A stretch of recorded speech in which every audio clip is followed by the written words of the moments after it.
Você já ouviu falar de espectrometria de massa? Uma técnica muito empregada pela indústria farmacêutica? Não?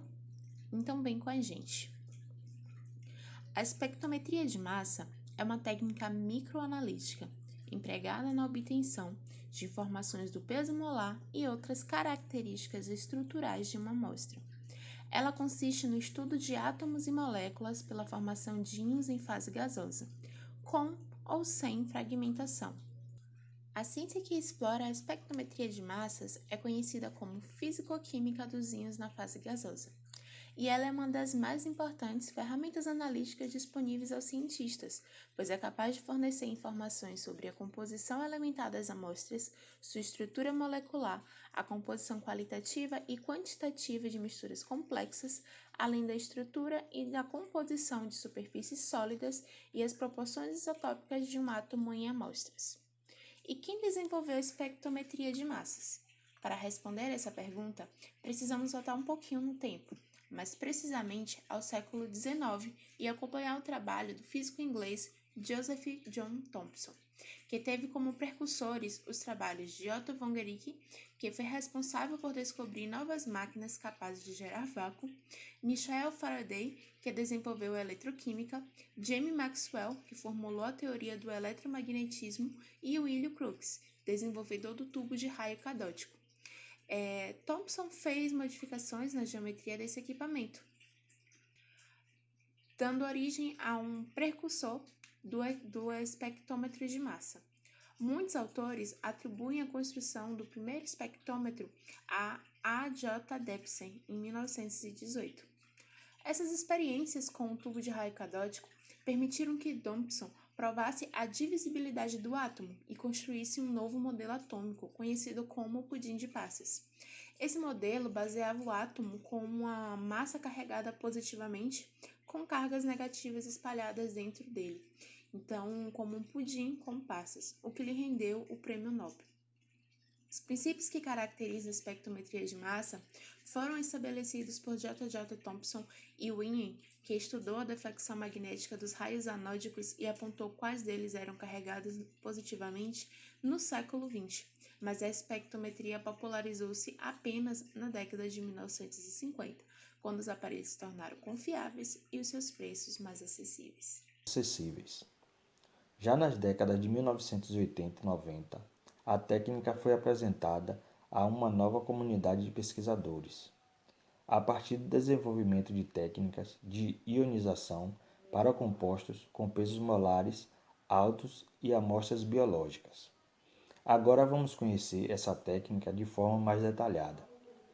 A espectrometria de massa é uma técnica que permite a definição da massa molar exata de compostos orgânicos e inorgânicos e tem como fundamentos a ionização dos compostos químicos, a determinação da razão, a realização das análises quantitativas e qualitativas, da estrutura e da composição molecular.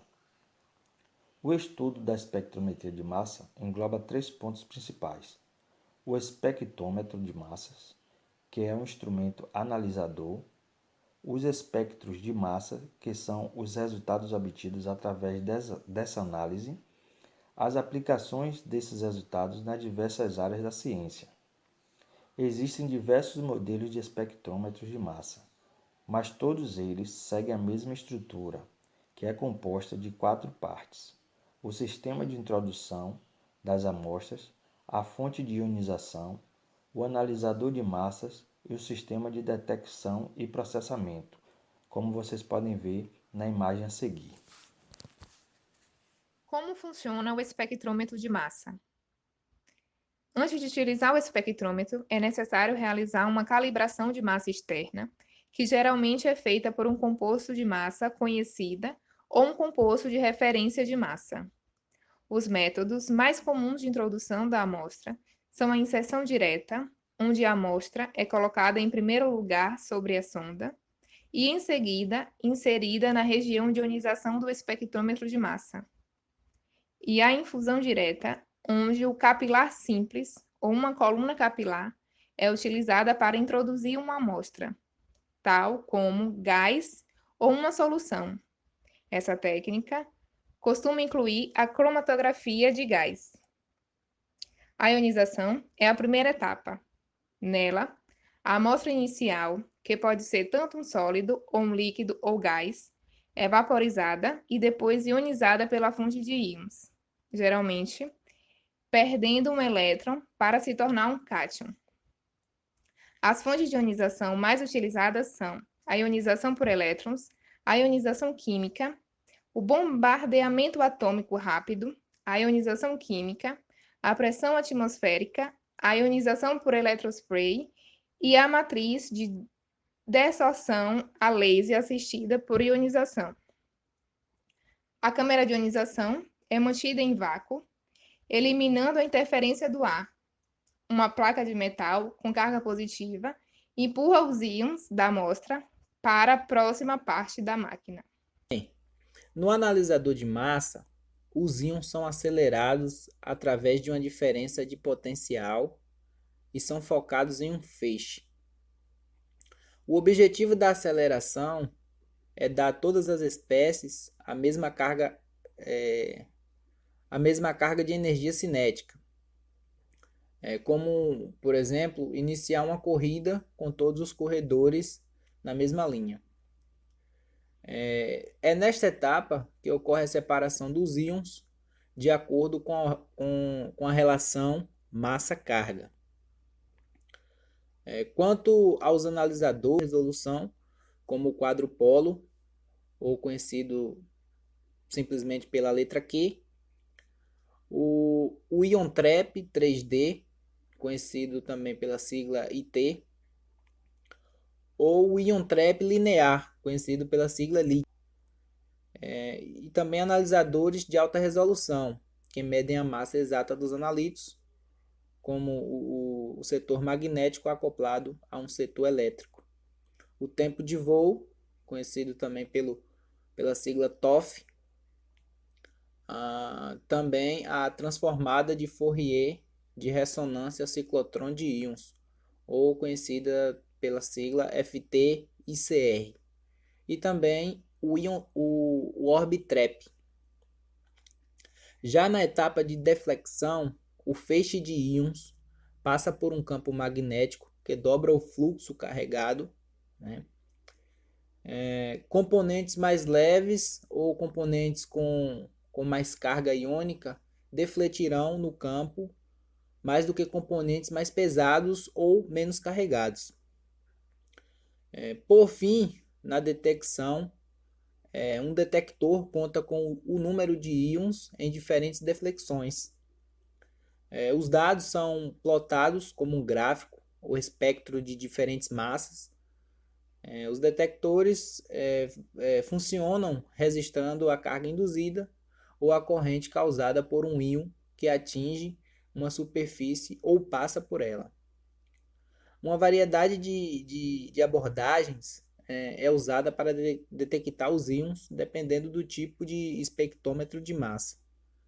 Dentre elas, podemos citar os multiplicadores de elétrons, o copo de Faraday e o dinodo conversor fotomultiplicador.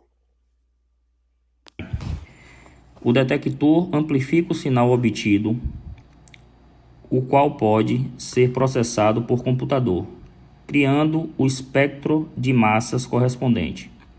O espectro de massas consiste em um gráfico bidimensional cujas coordenadas representam a razão da abscissa com a unidade em Dalton, e na ordenada o número de íons detectados, representado em porcentagem, relativa aos íons mais intensos do espectro, conhecido como íons base. Por meio da leitura correta dos íons fragmentos de espectro de massas, é possível deduzir a molécula em estudo. Os espectrômetros de massa são usados em muitos campos da ciência e da tecnologia para análise de materiais, incluindo a química, a biologia, a arqueologia e a climatologia. No âmbito farmacêutico industrial, usa-se a espectrometria de massas em todas as fases de desenvolvimento do medicamento, desde a descoberta dos compostos importantes até o desenvolvimento sintético e química combinatória na farmacologia e no metabolismo de remédios. Já no âmbito farmacêutico clínico, é utilizado em testes de sangue e urina para tudo, desde o registro da presença e do nível de certos compostos que são marcadores de estados patológicos, incluindo muitos cânceres, até a detecção da presença e análise quantitativa de drogas lícitas ou anabolizantes. No mercado farmacêutico, é fundamental que se desenvolvam resultados de forma rápida, através de métodos confiáveis e reprodutíveis. Com o aumento da fiscalização e do controle de qualidade cada vez mais rigorosos, é importantíssimo garantir a confiabilidade das suas amostras. Dessa maneira, a espectrometria de massa se coloca como uma grande aliada, possibilitando que a indústria receba bons resultados e com baixos custos. Uma grande vantagem da espectrometria de massa sobre muitas outras técnicas é que ela é incrivelmente sensível, pois reconhece partes por milhão. Assim, é uma excelente ferramenta para identificar componentes desconhecidos em uma amostra ou confirmar sua presença, sendo necessária apenas pequenas quantidades de material na unidade de pictogramas. As desvantagens da espectrometria de massa são que ela não é muito boa na identificação de hidrocarbonetos, que produzem íons similares, e é incapaz de distinguir os isômeros ópticos e geométricos. As desvantagens são compensadas pela combinação da espectrometria de massa com outras técnicas, que temos como exemplo a cromatografia gasosa.